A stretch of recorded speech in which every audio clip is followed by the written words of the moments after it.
এত অল্প সময়ে এত সুন্দর একটা দারুণ টেস্টি এবং স্পাইসি একটি ফাস্টফুড বাড়িতেই যদি তৈরি করা যায় তাহলে বাজারের হাইজেনিক খাবার কেন খাবো। তো চলো দেরি না করে জলদি রেসিপিটি দেখা যাক। আর রেসিপিটি যদি ভালো লাগে অবশ্যই একটা লাইক শেয়ার কমেন্ট করতে ভুলো না কিন্তু।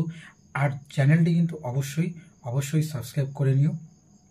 তো চলো দেরি না করে শুরু করি রেসিপিটি। প্রথমে চিকেনগুলোকে ম্যারিনেট করে রাখবো। বোনলেস চিকেন নিয়েছি, ছোটো ছোটো করে পিস করে নিয়েছি। এবার এটাকে ম্যারিনেশন করে রেখে দেবো কিছুক্ষণ। 1 চামচ কাশ্মীরি লঙ্কার গুঁড়ো, 1 চামচ এমনি লঙ্কার গুঁড়ো, একটু গরম মশলা, স্বাদ মতো লবণ, একটু তেল দিয়ে দেবো, হলুদও দিয়ে দেবো। ব্যাস এটা ঢেকে রেখে দেবো কিছুক্ষণ। এবার এক এক করে সব স্যালাডগুলো কেটে নেব। প্রথমে বাঁধাকপিটা কেটে নেব,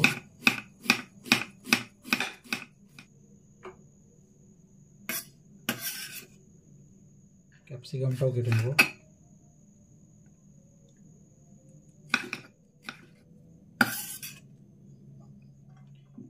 গাজর কেটে নেব। এবার পেঁয়াজটা কেটে নেব,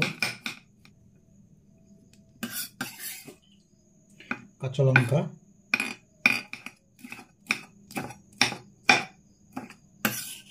সব স্যালাডগুলো কিন্তু কাটা হয়ে গেছে।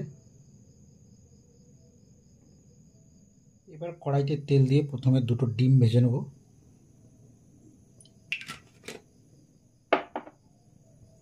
ডিম 2টো ফেটিয়ে নিয়েছি, দিয়ে ভেজে নেব। ডিম ভাজাটা হয়ে গেছে, ডিম ভাজাটা তুলে নেব। আবার কড়াইতে তেল দিয়ে এবার ম্যারিনেট করে রাখা মাংসগুলো ভেজে নেব। মাংসগুলো ফ্রাই হয়ে গেছে, মাংসগুলো তুলে নেব। এবার এই তেলের ভিতরে আরও একটু তেল দিয়ে পেঁয়াজটা প্রথমে ভেজে ফ্রাই করে নেব।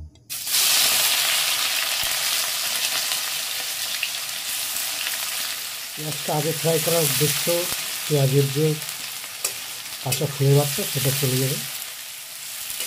বেশি না 2 মিনিট ফ্রাই করবো, তারপরে বাকি সব স্যালাডগুলো দিয়ে একটু ফ্রাই করে তারপরে নুডলস দিয়ে দেবো। ফ্রাই হয়ে গেছে, এবার বাকি সব স্যালাডগুলো দিয়ে ফ্রাই করে নেব।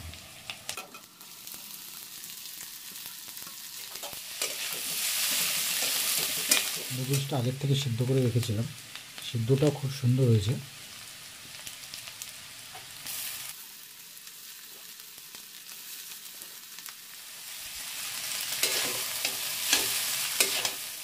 স্যালাডের সঙ্গে ভালো করে মেশানো হয়ে যাওয়ার পরে তারপরে দিয়ে দেবো সয়া সস,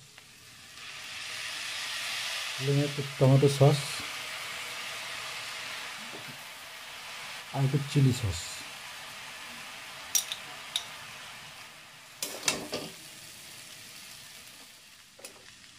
এবার দিয়ে দেবো ফ্রাই করে রাখা মাংস আর ডিম।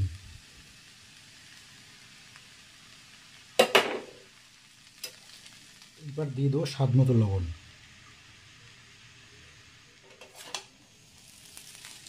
ফাইনালি সব শেষ দিয়ে দেবো একটু ম্যাগি মশলা। ভালো করে মিশিয়ে নিলেই চাউমিন রেডি।